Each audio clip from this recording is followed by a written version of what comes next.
Gold, trusted gold buyers. మీరు తాకట్టు పెట్టిన బంగారాన్ని విడిపించి ఈ రోజు ఉన్న మార్కెట్ ధరకు కొనబడను. అండ్ ఇంటర్వ్యూ మనం కూర్చుంటున్నాం అనగానే నేను ఇంటర్వ్యూ అంతా ఒక పార్ట్, ఒక సీక్వెన్స్గా మాత్రం ఒక విషయాన్ని అడగాలని చెప్పి కూర్చున్నాను. దీంట్లో నాకు మీలాగే ఫ్యాన్ మూమెంట్ ఉంది, మీ పైన ఒక అంటే మీరు మాట్లాడిన దాని మీద ఒక అభ్యంతరం ఉంది. అది అభ్యంతరం అంటే మీ వర్షన్ ఇంటే అది తెలుస్తుంది. మొత్తం దేని గురించి అంటే మెగాస్టార్ చిరంజీవి గారి గురించి. ఫస్ట్ మీరు మాట్లాడినది ఒక మాట చెప్తాను. ఒక యాంకర్ వచ్చి మిమ్మల్ని అడిగారు, మీ దృష్టిలో మీకు చిరంజీవి గారి ఫేవరెట్ హీరో అంటే, అంతే చిరంజీవి గారే నా ఫేవరెట్ హీరో అంటే చిరంజీవి గారే కుండ బద్దలు కొట్టేశారు. మామూలుగా మీలాగా ఇండస్ట్రీలో ఉండి యాక్టర్గా ఎదుగుతున్న వాళ్ళు పెద్ద ఓపెన్ సీక్రెట్, మీకు కానీ నాకు కానీ కొన్ని వందల మందిలో 89 మందికి చిరంజీవి గారే ఇన్స్పిరేషన్. బట్ కొంతమంది నటిస్తారు, నాకు చిరంజీవి గారు అంటే ఇష్టం అండి కానీ మిగతా హీరోలు కూడా అది అని చెప్పేసి. ఎక్కడా ఆ నటన లేదు, చిరంజీవి గారే హీరో, నాకు హీరో అంటే చిరంజీవి గారే. ఏంది అంత పిచ్చి ప్రేమేంది? I love all the heroes. Okay, అందరు హీరోస్ నాకు చాలా ఇష్టం. ఒక్కొక్క హీరోది ఒక్కొక్క స్టైల్ ఉంటుంది. ఒక్కొక్క మన తెలుగు సినిమానే కాదు, వరల్డ్ సినిమాలో డిఫరెంట్ సినిమాల్లో డిఫరెంట్ ఆస్పెక్ట్స్కి ఒక్కొక్కరు ఇష్టం ఉంటారు మనకు. ఓకే, బట్ పుట్టినప్పటి నుంచి ఒక స్క్రీన్ మీద అపార్ట్ ఫ్రమ్ ఏమంటారు నార్మల్ మనుషుల్ని కాకుండా మనకు తెలియకుండా ఒక శక్తి ఉన్నది. ఆ శక్తి మనని ఎంటర్టైన్ చేస్తుంది. ఆ శక్తి కోసం మనం వెయిట్ చేస్తాము. ఆ శక్తి ఎప్పుడెప్పుడు టీవీలో కనపడుతుందా, స్క్రీన్ మీద కనపడుతుందా అని వెయిట్ చేస్తాము. అలాంటి మూమెంట్స్ అన్నీ ఎక్స్పీరియన్స్ చేసింది only because of megastar Chiranjeevi garu. Simple for me he's అంతే. ఇక డెమిగాడ్ అంటే డెమిగాడ్. నాకు తెలిసి 3 ఏళ్ల క్రితం నాకు ఇప్పటికీ I feel he's one of the biggest entertainers of the world నేను చెప్పేది. ఆయన ఏజ్లో ఆయనకున్న ఎనర్జీ, ఆయనకున్న ఆరా, ఆయనకున్న గ్రేస్ ఇన్ డాన్స్, నేను ఇప్పటికీ చెప్తా ఆయన వరల్డ్స్ బెస్ట్ డాన్సర్ ఆయనే. దాంట్లో కొత్త ఉంది, ఇప్పటికీ అంటారు నేను. ఇప్పటికీ ఆయన వరల్డ్స్ బెస్ట్ డాన్సర్ బికాజ్ ఇప్పటికీ ఆయనకున్న గ్రేస్ అన్నారంటే అయిపోయింది. ఇంత అభిమాని కదా మీరు. 3 ఏళ్ల క్రితం వరకు కూడా, తర్వాత కలిసారో లేదో నాకు తెలియదు, చిరంజీవి గారిని కలవలేదని చెప్పారు. ఇప్పటికీ కలవలేదా? ఇంకా కలవలేదు. ఇంత అభిమానం ఉంది ఎందుకు? ఇంకా కలవలేదు. కలిసినప్పుడు కలుస్తాం. ఆయన్ని అలా చూడడం నాకు, కలిసినప్పుడు కలుస్తామేమో, you never know. But I just want to see him like that, అంతే. ఈ టాపిక్ మీద ఇంకో క్వశ్చన్ ఏంటంటే, ఫ్యాన్ వార్స్ కూడా చేసేవాళ్ళు. అవన్నీ I don't want to get into all that. I love everybody. I love cinema. Fan war చేయలేదా మీరు చిన్నప్పుడు? చిన్నప్పుడు చేశాను, ఇప్పుడు కాదు. చిన్నప్పుడు చేశాను. చిన్నప్పుడు అయ్యో చాలా పెద్ద ఫ్యాన్ వార్. చిరంజీవి గారిని ఏదో అన్నానని చెప్పి వేరే హీరో అభిమాని కాలు ఎరగొట్టారు. గొడవపడుతూ కాలు మీద ఒక తిరిగిపోయింది కాలు. అప్పుడే ఇద్దరు హీరోల సినిమాలు రిలీజ్ అయ్యాయి. గొడవపడుతూ బై మిస్టేక్ దొక్కాను, కాలు ఇరిగింది. పాపం 45 days పట్టింది వాడికి. మళ్ళీ 45 days 50 days పట్టింది వాడికి యాంకిల్ స్ట్రైట్ అవ్వడానికి. సో అప్పుడు చిన్న ఉన్నప్పుడు తెలియనితనం అది. But not now. Everybody fan wars పెట్టుకుంటూ పోతే ఇండస్ట్రీ ఈజ్ ఇంపార్టెంట్. అందరు సినిమాలు ఆడాలి, అన్ని సినిమాలు ఆడాలి. Industry is more important.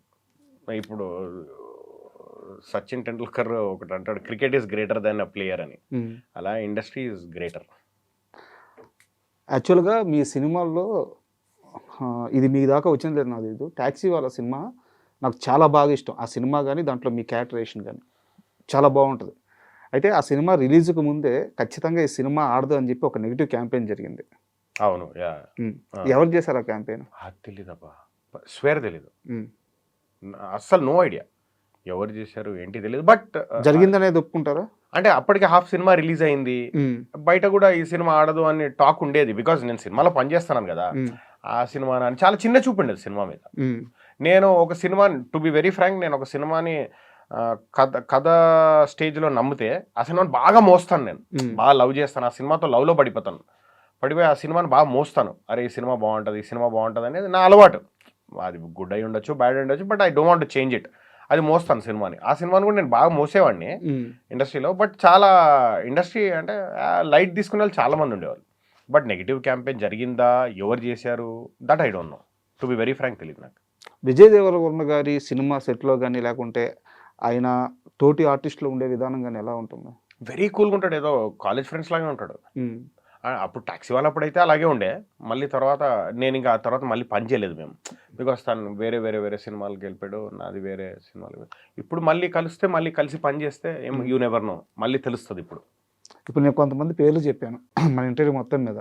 మీరు ఏం చెప్తున్నారంటే నేను కలిసి పని చేశాను, నా 100% ఇచ్చాను, తర్వాత నేను వాళ్ళతో కలవలేదు. చాలా లేదంటే సినిమాలు జరగలేదు.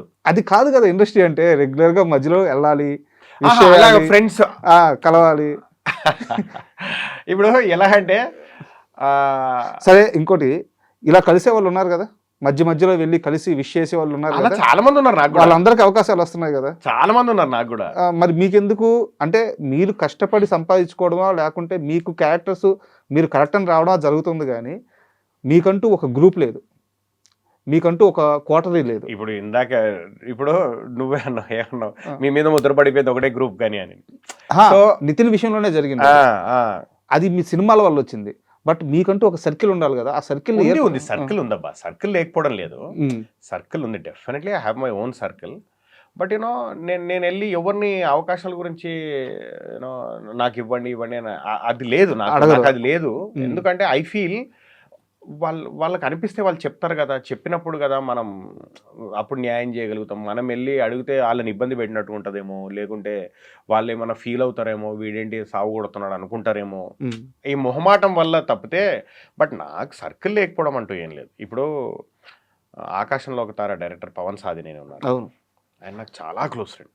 ఓకే, ఇప్పుడు తను ఆకాశంలో ఒక తారకు ముందు సేనాపతి అని రాజేంద్ర ప్రసాద్ గారు అది చేశారు, దయా చేశారు. ఓకే, మళ్ళీ మేము మధ్యలో వెళ్ళి కలిసినప్పుడు చాలా అన్నాడు, అరే డార్లింగ్ నేను ఎలా మిస్ అయ్యాను, నాకు చాలా బ్యాడ్ అనిపిస్తుంది, ఎలా మిస్ అయ్యాను అని చాలా అనుకున్నాడు తను. సో తనకుంది ఇవ్వాలని, కానీ ఎక్కడో కుదరదు అంతే. ఇప్పుడు కృష్ణ చైతన్య ఉన్నాడు, gangs of Godavari, director Chal Mohan రంగ, తనతో కంటిన్యూస్ పనిచేస్తూనే ఉన్నాను. కానీ ఎక్కడో సెట్ అవ్వాలి అంతే. అవుతే డెఫినెట్లీ ఇస్తారు మన టీం, ఇవ్వరు అంటూ ఏమీ లేదు. నాకు ఉంది నా సర్కిల్, ఇండస్ట్రీ అంతా నా సర్కిలే, అలా ఉంటేనే బాగుంటుంది. ఇండస్ట్రీతో అందరితో పని చేయాలని వచ్చాం కదా, ఒక సర్కిల్కి స్టిక్ అవ్వకుండా ఒక హిట్ కొట్టేస్తే అందరూ ఓన్ చేసుకుంటారు. ప్రతి మనిషికి లైఫ్లో ఒక తారక మంత్రం అని ఒకటి ఉంటుంది, దాన్ని బట్టి మనిషి ముందుకు పోతూ ఉంటారు. అలాంటి ఒక మంచి మాటని రామ్ చరణ్ గారు మీకు చెప్పారంట, ఏ సందర్భంలో ఏం చెప్పారు?